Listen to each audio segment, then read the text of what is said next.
하나님 감사합니다. 오늘도 힘들고 어려운 삶을 살면서도 주님께서 주시는 참 평안과 기쁨과 즐거움을 누리기 위해서 이렇게 함께 모였습니다. 주님 말씀을 통해서, 찬양을 통해서, 또 기도하는 동안에 주님께서 저들과 함께 해주셔서 저희들의 마음속에 참 기쁨과 즐거움과 평안이 있게 허락해 주시옵소서. 그래 어렵고 힘든 세상 살아가면서 그 환경 속에 지배되지 아니하고 예수 그리스도의 이름으로 능히 이겨나가는 그러한 승리하는 삶을 살 수 있도록 주님 인도하여 주시옵소서. 특별히 오늘 아침 새벽에 모인 당신의 자녀들에게 주님의 한량없는 은혜와 자비를 허락해 주시어서 주님, 우리가 세상에 사는 것뿐만 아니라 다른 사람들도 우리와 똑같은 삶을 살 수 있도록 그들을 예수 그리스도의 제자 삼는 일에 조금도 게을리하지 않도록 주님 인도하여 주시옵소서. 감사하며 예수님 받들어 기도드렸사옵나이다. 오늘은 요한계시록 17장 3절부터 하겠습니다. 17장 3절부터. 곧 성령으로 나를 데리고 광야로 가니라.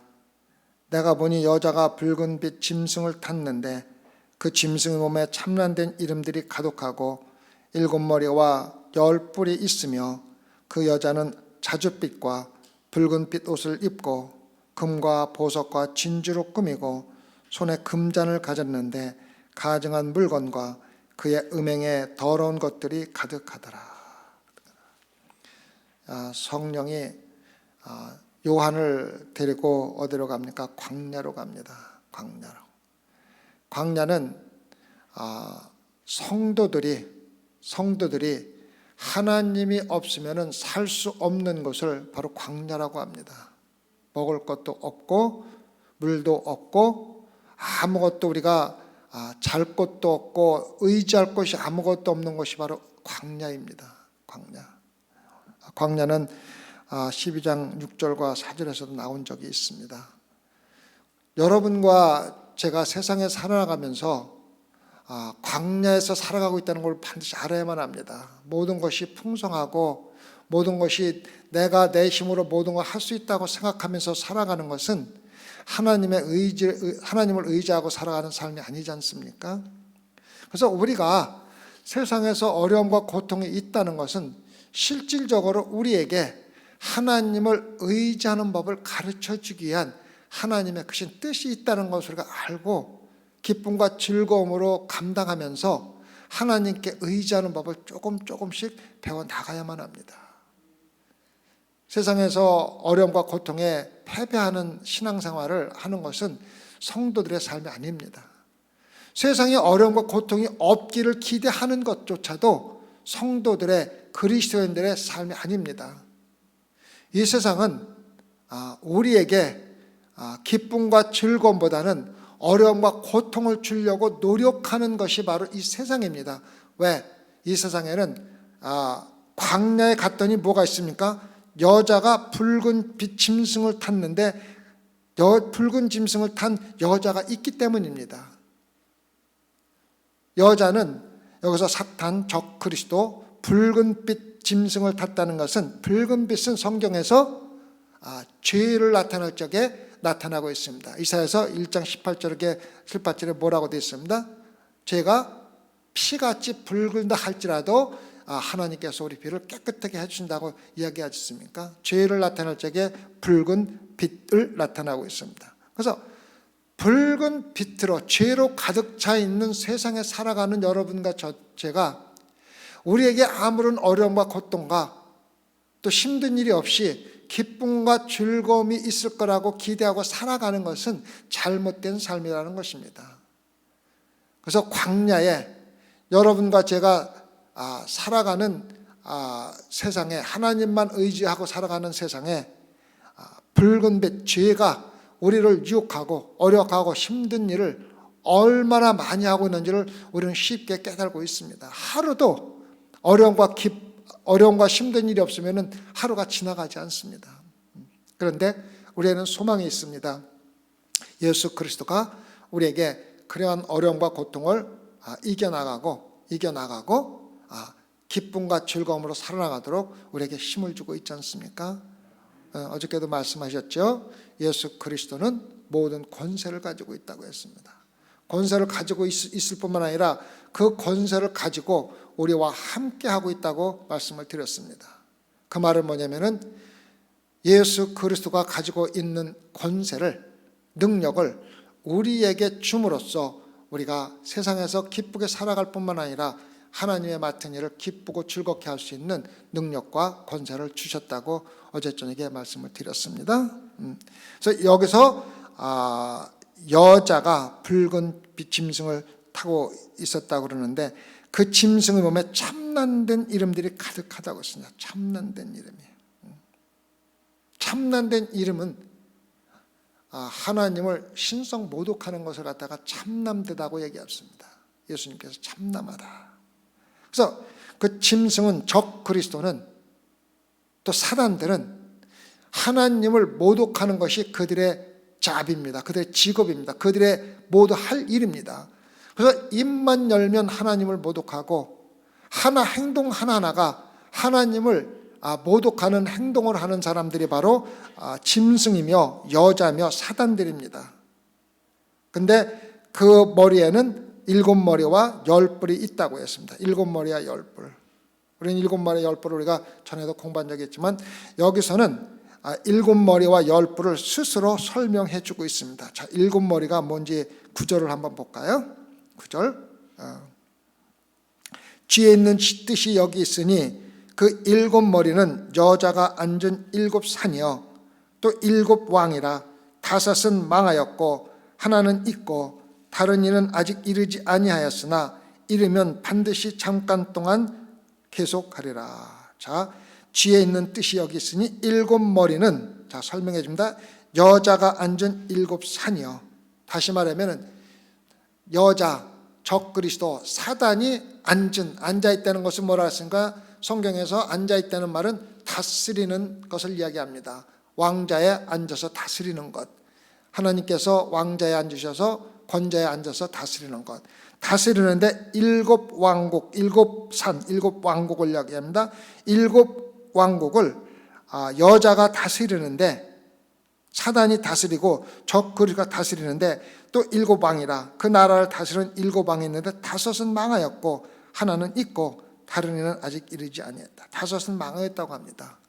자, 우리가 역사를 좀 쭉 보면은 적그리스도의 나라들이 세상을 다스리다가 망한 나라가 5나라가 있습니다. 첫 번째가 누굽니까? 이집트입니다. 이집트가 이스라엘 백성들이 400년 동안 노예 생활을 하고 이스라엘 백성들이 하나님을 경외하고 경배하기 위해서 가나안 땅에 들어가기 위해서 출애굽을 억지로 막은 나라가 이집트입니다. 결국은 출애굽을 하고 이집트의 병사들이 강에 묻히는 그러한 일이 있었지만 실질적으로 이집트는 하나님의 백성들이 가나안 땅에서 하나님의 나라를 세우기는 것을 적극적으로 막은 나라가 이집트입니다. 그 다음에 이집트가 망하고 어디가 나왔습니까? 아시리아가 나왔습니다. 아시리아는 끊임없이 이스라엘을 공격해서 결국은 북이스라엘을 망하게 한 나라가 누굽니까? 바로 아시리아입니다. 그 다음에 아시리아가 망하고 어디가 나왔습니까? 바벨론이 나왔습니다. 바벨론도 끊임없이 이스라엘을 공격하고 결국은 유다 나라를 망하게 한 나라가 누구냐면 신바벨론, 바벨론입니다. 바벨론이 망하고 메데 바사가 나와서 끊임없이 이스라엘을 괴롭히다가 그 다음에 그리스가 나와서 알렉산더 대왕이 세계를 점령해서 그리스를 다스리다가 거기까지가 바로 5나라가 이미 망한 나라들입니다. 그리고 지금은 누가 다스리고 있습니까? 요한계시록을 쓸 때 누가 다스리고 있었습니까? 로마가 다스리고 있었습니다.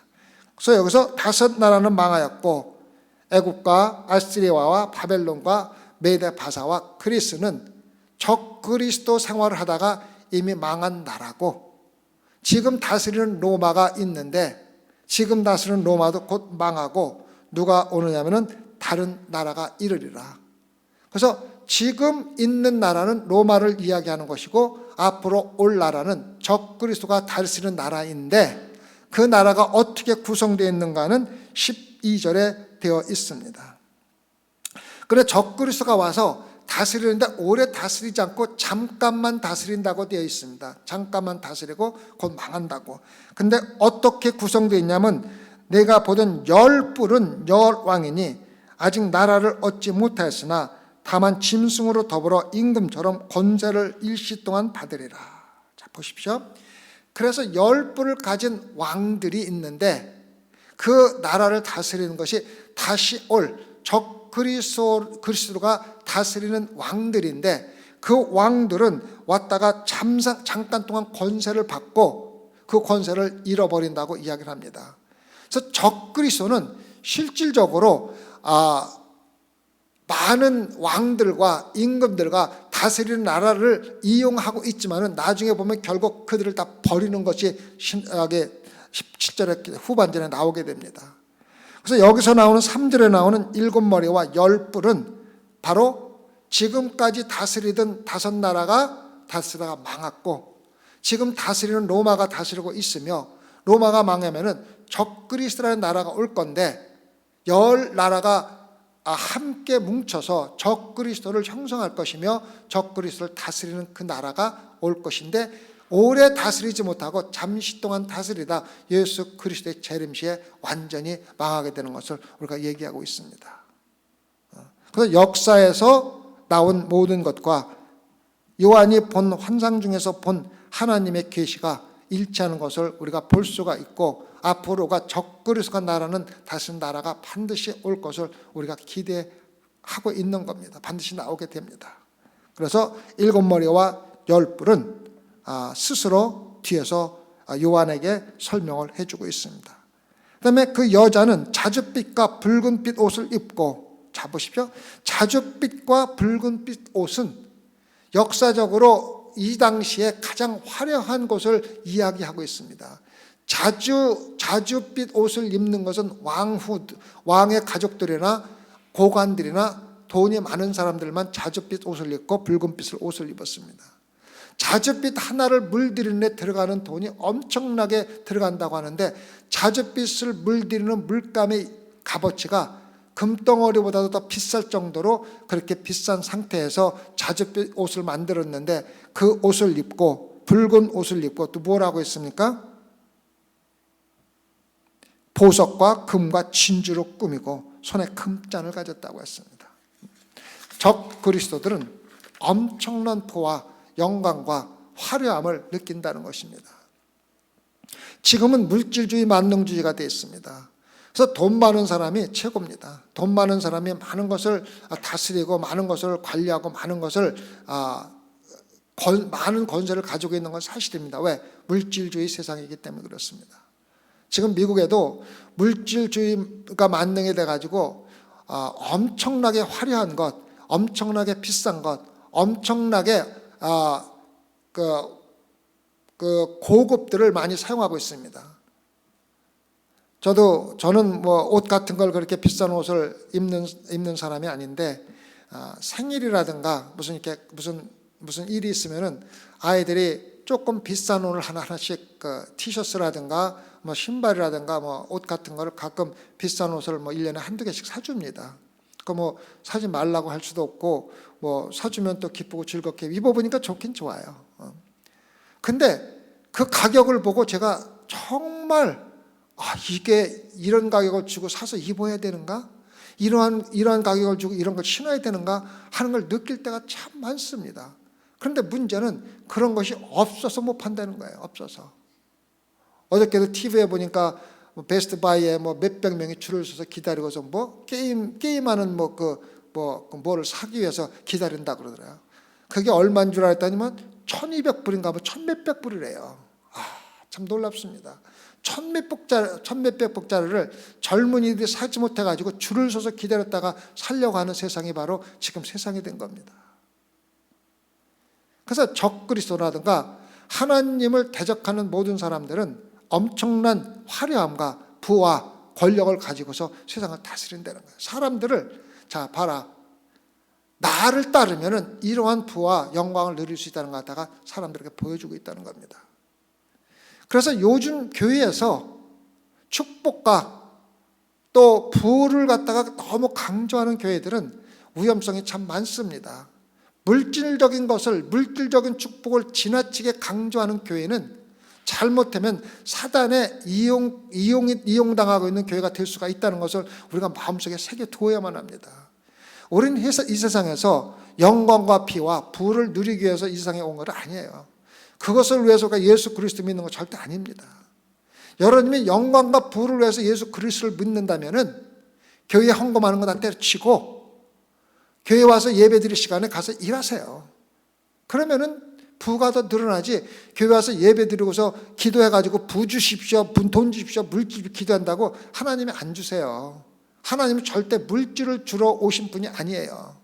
축복을 주러 오셨다는데 그 축복의 의미가 우리에게 영원한 생명, 아까도 얘기했지만 예수 그리스도만이 줄 수 있는 기쁨과 즐거움, 평안함을 우리에게 주기 위해서 우리 오신 거예요. 성경 전체를 봐서 사복음서를 보면 예수 그리스도가 물질로 사람들을 만족하게 한 구절이 단 한 구절도 없습니다. 도리어 뭐라 그랬습니까? 부자에게 모든 걸 팔아서 가난하게 나누어주고 나를 따르라고 하지 않습니까? 그러니까 부자가 근심으로 떠나지 않습니까? 그래서 예수 그리스도를 믿는 것은 세상적인 화려함과 부를 느끼는 것이 절대 아닙니다. 우리가 신앙생활하면서 잘못된 신앙관을 갖는 것이 사단과 적 그리스도를 돕는 거라는 것을 우리가 알아야 됩니다. 사단과 적 그리스도가 우리를 공격하는 것은 우리가 잘못된 신앙관을 가지도록 만들어서 잘못된 신앙관대로 살아가도록 하는 것이 바로 적 그리스도가 우리에게 하는 목적입니다.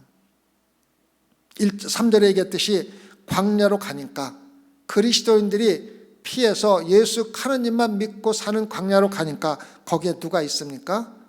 여자가 붉은 빛 짐승을 탔는데 그 짐승의 몸에 참난된 이름. 그래서 우리는 신앙생활 하면서 또 교회 안에서도 참남한 신성 모독을 하는 사람이 반드시 있습니다. 적그리스도의 사주를 받아서 교회 안에서 적그리스도의 노릇을 하는 사람이 반드시 있습니다. 그래서 사도 바울은 그런 사람들을 쫓아내라고 그랬습니다. 이름까지 대면서 쫓아내라고 했습니다. 우리가 영적인 분별력을 가지고 있는 것은 교회 안에서 참남된 이름으로 가득 차서 적그리스도의 사주를 받아 교회를 대적하고 하나님을 모독하고 신성 모독하는 사람들을 가려낼 줄 아는 영적인 눈이 반드시 있어야만 합니다. 그래서 교회는 성령이 인도하는 모임이 교회이지 예수 그리스도가 머린 게 교회이지, 그래서 영적인 눈으로 적그리스도를 가려내서 필요하다면 적그리스도를 쫓아내는 일까지도 할 수 있는 영적인 눈이 반드시 있어야만 합니다. 오해하지는 마십시오. 제가 사람 골라서 쫓아내고 제대로 믿는 사람 그런 뜻이 아니라, 교회에서 아직 믿음이 없어서 예수 그리스도의 말씀대로 살지 못하는 사람과 적그리스도가 사용하는 하나님을 대적하는 사람은 다른 겁니다. 그래서 교회 안에는 아직까지 믿음이 없어서 믿지 않는 사람을 모두 초청해서 그들에게 하나님의 말씀을 가르치고 하나님의 말씀대로 살아가게 하기 위해서 제자를 삼는 것은 우리가 마땅히 해야 될 일이지만, 우리가 그렇게 하는 것을 방해하는 것은 적그리스도라는 겁니다. 그래서 하나님의 일을 방해하는 사람과 아직까지 예수 그리스도를 알지 못하는 사람을 구분할 줄 아는 것이 바로 영적인 눈을 가진 성도들이 마땅히 해야 될 일이라는 것을 마음속에 새겨두어야만 합니다. 그렇다고 아무나 정죄해서 사람을 쫓아내려는 그런 뜻이 아니라, 분명하게 우리가 믿지 않는 자들을 초청해서 제자와 삼고 말씀으로 깨우쳐서 영원한 생명을 주는데 방해를 하고 못하게 하는 그러한 분명한 사람들은 우리가 말씀으로 가르치든가 말씀으로 가르칠 때 받아들이지 않으면 마땅히 교회를 떠날 수도 있다는 것입니다. 지금은 교회가 경쟁이 돼가지고 누구라도 교회에 불러들이기 위해서 온갖 광고를 하고 온갖, 나쁘게 말하면 수단 방법을 안 가리고 교회 숫자를 늘려고 노력합니다. 근데 적어도 100년, 200년 전만 해도 그렇게 하지를 않았습니다. 성도가 교회에서 교인으로 등록하기 위해서 엄청나게 까다로운 과정을 거쳐 나가야 됐습니다. 그래서 제가 지난번에 말씀드린 무디 목사님은 엄청나게 훌륭한 목사가 됐지만 그분은 교육을 받지 못한 사람입니다. 그래가지고 교회에 등록하기 위해서 면접을 하고 시험을 봤는데 떨어졌어요.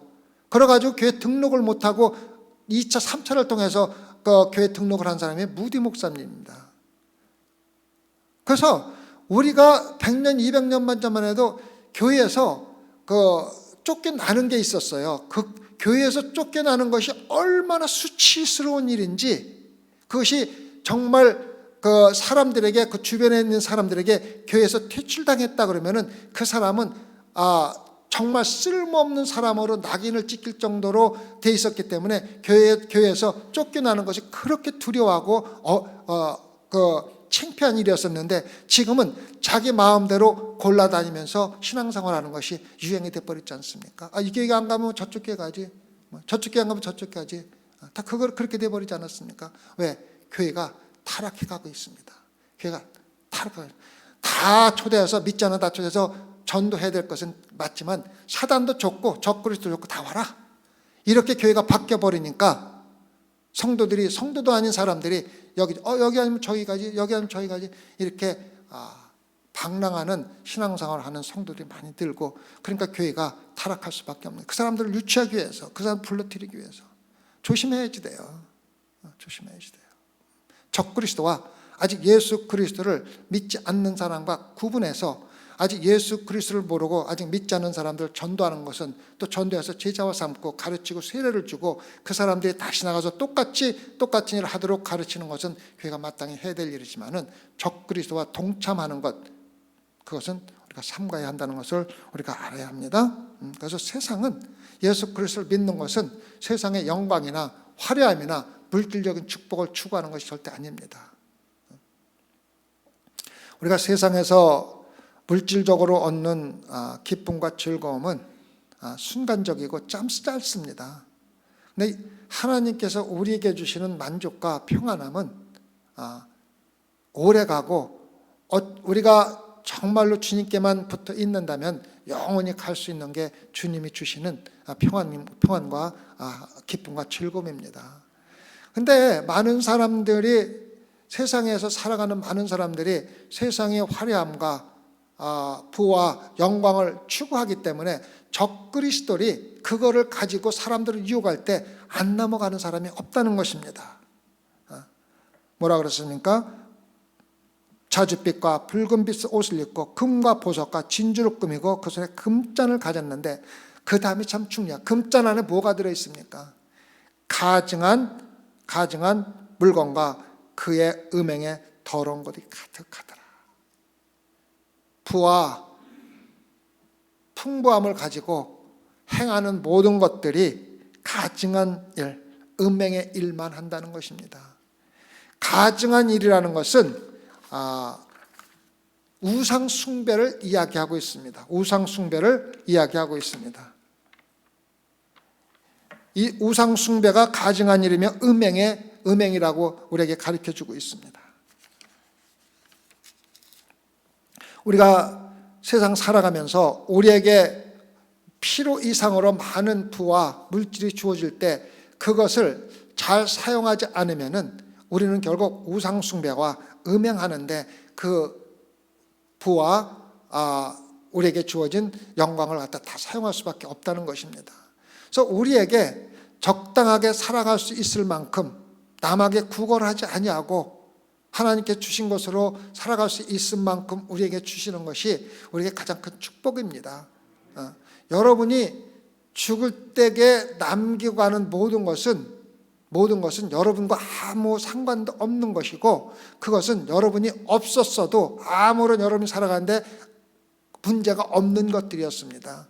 그래서 여러분이 죽기 전에 하나님께서 주신 모든 것을 다 하나님을 위해서 쓰고 간다는 마음을 가지고 살아가면은 우리에게 기쁨이 있을 수밖에 없습니다. 얼마나 좋습니까? 그죠? 그래서 세상에서 많은 사람들이 부를 추구하기 때문에 또 세상에서 편안함을 추구하기 때문에 사단 적그리스도들은 그것을 이용해서 사람들을 유혹하고 있는데 그 안에는 가증한 물건, 우상 숭배와 음행들로 가득 차 있다는 것을 우리가 알아야만 합니다. 5절입니다. 그 이마에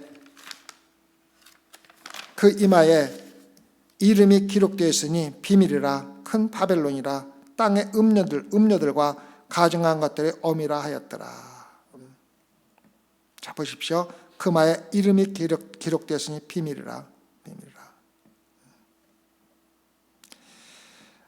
우리가 지난번에 공부할 적에 666이라는 말을 배웠습니다. 그것은 숫자로서 그 사탄을 적그리스도를 표시한 것을 이야기해 줬습니다. 우리가 알지 못하는 비밀로 이름을 기록했는데 그건 뭐냐면 큰 바벨론이라고 그랬습니다. 제가 2주 전에 바벨론과 예루살렘에 대해서 설명할 때 바벨론에 대해서 정확히 설명을 많이 드렸습니다. 바벨론은 무엇을 상징하는 거라고 그랬습니까? 인간애들이 모여서 인간의 힘을 합쳐서 결국은 하나님을 대적하는 것이 바로 바벨론이라고 했습니다. 그래서 실질적으로 어디서 시작됐다고 그랬습니까? 바벨에서 바벨탑을 쌓을 때 시작됐다고 그랬습니까? 우리가 어떻게 하자? 함께 모여서 하나님의 하늘에 이르러자. 하나님과 도전해서 하나님과 함께 싸우자. 바로 그 말입니다. 그 인간들은 모여서 모든 힘을 합쳐서 하나님을 대적하는 것이 바로 바벨론이고 적그리스도이며 땅의 음녀들과 가증한 것들이 그 적그리스도의 이용을 당하고 있는 것입니다. 그래서 땅의 음녀들과 가증한 것들을 어미라고 부르는 게 바로 적그리스도입니다. 바벨론입니다. 그래서 바벨론은 땅에 있는 음녀들과 또 하나님을 대적하는 것과 하나님을 불평하는 사람들을 다 모아가지고 어떻게 하면 하나님을 대적할까 해서 대적하는 준비를 해서 결국은 아마게돈 전쟁에서 하나님과 대적해서 심하게 패하고 결국은 예수 그리스도의 재림이 일어나는 것이 바로 그것이 아닙니까? 우리가 세상에 살아나가면서 적그리스도나 세상의 음녀들과 세상의 유혹에 절제하는 법을 배워야 합니다. 세상은 우리를 끊임없이 물질로 유혹합니다. 우리가 물질의 유혹을 받는 것이 적그리스도의 유혹을 받는 거라는 것을 마음에 두면은 물질에 대한 유혹을 우리가 많이 지워버릴 수가 있습니다. 지난번에 말씀을 드렸지만 물질을 가지고 있는 것이 죄가 아니라 물질을 예수님보다 하나님 더 사랑하기 때문이라는 것입니다. 그래서 우리는 물질을 가지고 있는 게 죄가 아니라면은 물질을 가지고 있는 것을 하나님을 위해서 넉넉하게 쓸 수 있는 마음을 갖는 것이 가장 중요하다는 것입니다. 왜 우리가 물질을 하나님보다 더 사랑하지 않으면 더 사랑하는 하나님을 위해서 내가 가진 물질을 쓰는 것은 조금도 아깝거나 아까워하지 않을 수가 있다는 것입니다. 그래서 여러분들이 물질의 노예가 되지 않도록 조심을 하라는 것을 우리가 가르쳐주고 있습니다. 그래서 바벨론, 즉 사람들의 힘을 모은 것들이 땅의 음녀들과 가증한 것들을 모아서 대적을 하고 있습니다. 나중에 이 땅의 음녀들과 가증한 것들은 다 버림을 받습니다.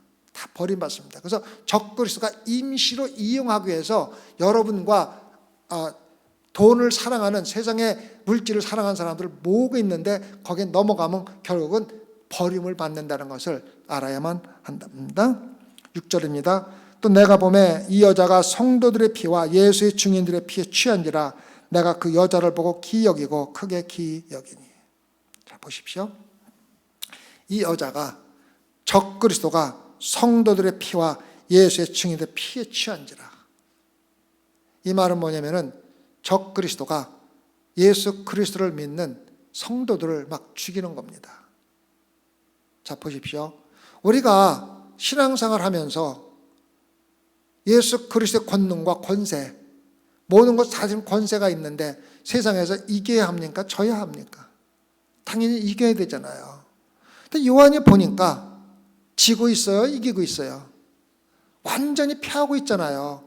적그리스도의 엄청난 권세를 가진 사람들이, 이마에 666을 표시하는 사람들, 다시 말하면 예수 그리스도의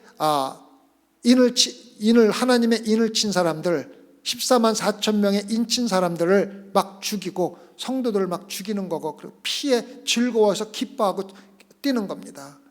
요한이 보니까 내가 지금까지 예수님이 나에게 가르친 것은 예수 그리스도의 권능이 세상의 권능보다 커서 이겨야 되는데 지고 있잖아요.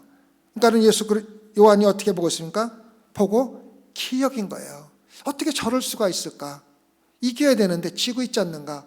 세상의 음녀들이 예수 그리스도를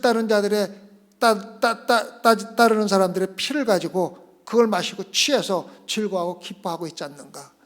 요한이 그래서 크게 기이여기고 기이여기더라, 그런 의미입니다. 여러분, 우리가 세상에 지금 가만히 보면은요, 그리스도인들은 심하게 패하고 있는 것 같습니다. 정말 심하게 패하고 있는. 지금 정부에서 보면은요, 정부를 다스리고 있는 사람들이 그리스도인들을 엄청나게 핍박을 하고 있습니다. 여러분 몰라서 그렇지 엄청나게 핍박을 하고 있습니다. 캘리포니아에서 어떤 그 학교에서 그 이상한 신에게 찬양하는 그 음악을 가르친다고 해요. 그 뭐 역사를 가르치는 선생인가? 역사에 무슨, 제가 그 신의 이름을 좀 처음 듣는 신이나 좀 모르겠는데, 그 신을 역사에 그 신이 나와서 찬양하는 노래가 있는데 선생이 아이들에게 그 노래를 가르친다는 거예요. 그래서 한 학부모가 그거에 대해서 항의를 한 거예요. 학교에서 성경을 읽는 것도 못하게 하고 찬양을 하는 것도 못하게 하고 기도하는 것도 못하게 하면서 어떻게 우상을 숭배하는 찬양하는 노래를 가르치고 그걸 학생들에게 따라하라고 가르칠 수가 있느냐고 항의를 한 거예요.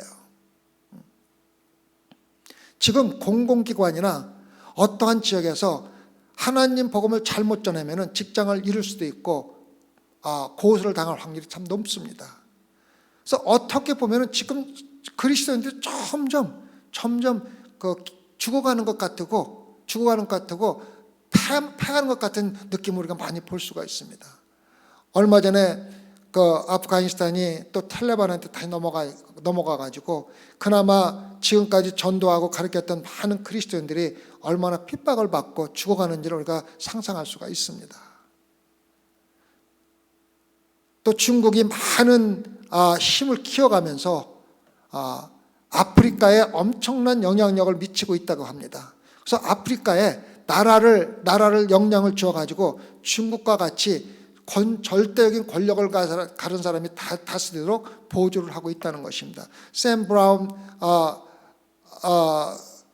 그분이 캔사스의 그 주지사로 있다가 세계 종교 대사로 세계 나가서 보면서 그것을 어저께 신문에서 기록을 했더라고요. 아프리카에 중국의 권위가 엄청나게 많이 들어가 있기 때문에 거기에 있는 모든 천연자원을 가져갈 뿐만 아니라 거기에 정치에 영향을 미치고 권세를 가진 사람이 나라를 다스리도록 물질적인 보조와 옆에서 보조를 하고 있다는 것 같다 이야기를 하더라고요. 제가 콩고에 선교를 한번 갔었는데 선교를 가니까 중국 사람들이 엄청나게 많이 와서 살고 있더라고요. 상상을 하지 못했는데 중국 사람이 엄청나게 많이 와 있더라고요. 곳곳에 중국 사람들이 와 있어요. 그래서 어떻게 된 건가 했더니 중국이 콩고에 있는 광산을 개발하면서 중국 사람을 데려다가 전부 다 거기다 퍼뜨린 거예요.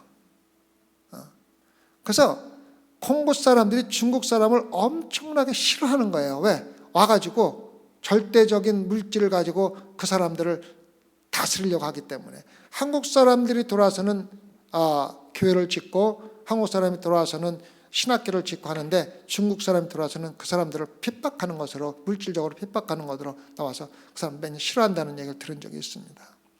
그래서 지금 보면은 기독교인들을 즐기고 타락하고 하면서 즐기는 사람들이 바로 적그리스도입니다. 그건 심하게 일어나고 있습니다. 기독교 국가라고 하라면 미국에서도 그렇게 일어날 정도면 다른 나라에서는 어떻겠습니까? 상상을 해보십시오. 미국은 기독교 국가가 아닙니다. 더 이상 기독교 국가가 아닙니다. 미네소타에다가 그 모슬렘들 몇만 명을 갖다가 풀어놔가지고 그 지역에서는 모슬렘이 그 하원으로 당선돼 갖고 와서 끊임없이 기독교를 핍박하고 있습니다. 국회에서 말 한마디 한마디 다 적그리스도입니다. 이번에 또 5만 명이 넘는 아프가니스탄 사람들이 전부 다 미국에 지금 들어와 있습니다. 그래서 올해 예산에서 그들을 정착시키려 엄청난 예산을 또 들여서 그들을 정착하려고 하고 있습니다. 그들이 누굽니까? 전부 다 기독교를 핍박하는 사람들의 그룹입니다. 또 그 사람들이 어디에 또 정착할지 모르지만 그 사람들 구역에서 또 하원이 나오게 되면 국회에서 그리스도를 대적하는 발언이 서슴없이 나오고 그 사람들이 인터뷰하는 곳마다 적그리스도의 말이 서슴없이 쏟아져 나옵니다.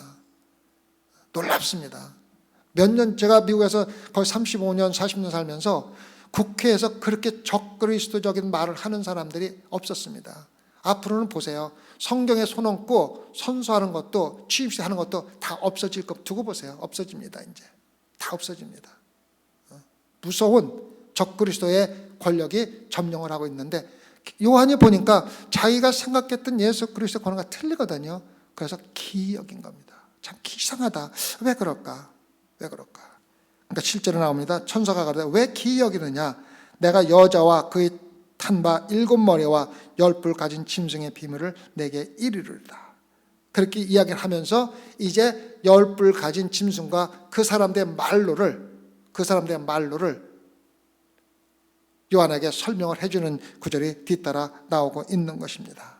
8절에 내가 본 짐승은 전에 있었다가 시방 없으나 장차 무적행으로부터 올라와 멸망으로 들어갈 자니 땅에 거하는 자들로서 창세 이후로 생명책에 농명되지 못한 자들이 이전에 있었다가 시방 없으나 장차 나올 짐승을 보고 기이 여기리라.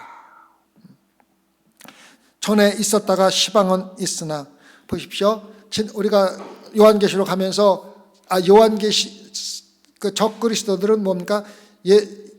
하나님의 삼위일체를 그대로 표방한다 그랬죠. 그래서 짐승이 죽었다가 다시 태어나는 것을 해서 예수 그리스도의 부활을 표방한 것까지 똑같이 표방했다고 제가 말씀을 드렸습니다. 그래서 내가 본 짐승은 전에 있었다가 시방 없으나 장차 무적행으로부터 올라와 멸망으로 들어가. 그래서 예수님이 무적행문을 잠시 동안 열어준다고 그랬지 않습니까? 열어줄 때 그때 올라오지만은 곧 멸망으로 들어가자니 땅에 거하는 자들로서 창세후로 생명책의 농명자들 모두 다 없어진다는 것을 이야기해요. 그래서 요한이 지금 기이 여기고 보는 것이 그것이 기이하게 여길 게 아니라 적그리스도가 이기는 것은 순간적이고 당분간 있는 일이고 곧 없어질 것이라는 것 갖다가 요한에게 설명해 주는 모습이 바로 8절에 나오고 거기서 9절부터 10절, 11절, 12절까지 전부 다 아까 설명드린 그 7왕과 10왕에 대해서 설명을 해주고 있습니다. 그래서 요한계시록 17장은 적그리스도가 어떻게 멸망하는 것을 구체적으로 설명해 주는 것이 바로 17장이라고 제가 말씀을 드렸습니다. 여러분 우리가 세상에 살아가면서 적그리스도가 이기는 것 같고 우리 그리스도를 치는 것 같지만 실망하거나 좌절할 필요가 없습니다. 그들은 곧 멸망의 길로 가게 될 것이고 또 예수 그리스도가 재림하시는 날에 그들은 완전한 무적행으로 들어가고 여러분과 제가 예수 그리스도와 함께 천년 왕국을 다스리는 성도들이 되는 것이 바로 예수 그리스도의 약속입니다. 그렇게 하기 위해서 우리가 해야 될 것은 예수 그리스도에 붙어 있는 것입니다. 예수 그리스도와 하나로 연합하지 않으면 우리는 구원받을 수가 없습니다. 예수 그리스도와 우리는 하나로 연합해야만 합니다. 그 말은 뭐냐면은 예수 그리스도의 예수 그리스도가 가르친 말씀을 우리가 충분히 이해해야 되고 그 가르친 말씀에 따라서 살아야 되고 예수 그리스도가 끊임없이 성령을 통해서 교통하는, 그래서 예수 그리스도가 머리이고 나는 예수 그리스도의 지체로서 항상 연합되어 있는, 붙어있는, 지체로 붙어있는 삶을 살아야만 합니다. 끊임없이 살아야만 합니다. 여러분, 오늘도 우리는 예수 그리스도의 지체로 예수 그리스도가 명령하는 대로 예수 그리스도의 권세를 우리에게 주신 대로 하나님의 일을 위해서 끊임없이 앞으로 나아가는 그러한 신앙생활 하시기를 부탁을 드리겠습니다. 함께 기도하십시다. 지금 세상을 보면은 물질이 이기는 것 같고 부가 승리하는 것 같고 적그리스도가 그리스도의 피를 마시며 즐기고 기뻐하는 것 같이 보입니다. 그러나 그들의 삶은 얼마 남지 않았다는 것을 우리는 잘 알고 예수 그리스도 안에서 희망과 소망을 가지고 살아가게 해주심을 감사를 드립니다. 세상의 어떠한 압력에도 굴하지 아니하고 세상의 어떠한 고난과 고통에도 굴복하지 아니하고 예수 그리스도의 이름으로 예수 그리스도의 권세로 하나님의 일을 끊임없이 하며 기쁘고 즐거운 신앙생활 하도록 소망계 성도를 인도하여 주시옵소서. 감사하며 예수님 받들어 기도드렸사옵나이다. 아멘.